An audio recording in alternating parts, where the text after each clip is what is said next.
Welcome to Better Biz, and today I've got a really interesting guest in Peter Loosely, who's the Managing Director of Virtual IT Managed Services.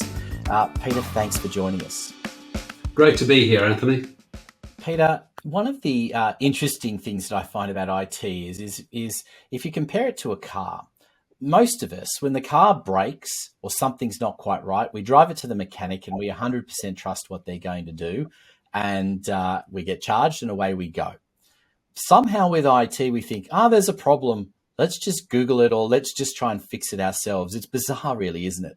When the 286 computer came out, the ability of people to be able to build componentry level systems did change the way computers were seen by people. They were originally something that was totally forbidden to be able to go inside of.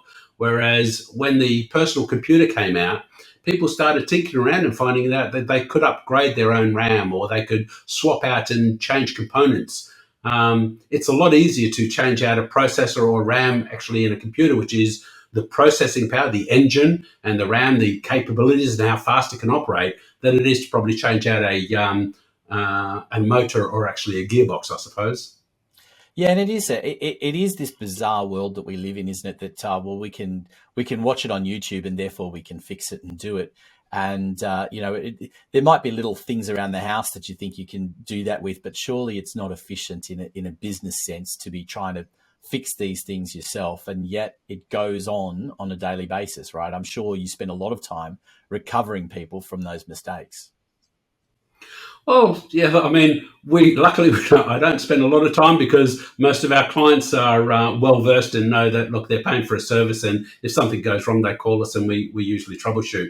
Hardware in itself has become quite reliant in the last probably 5 to 6 years now.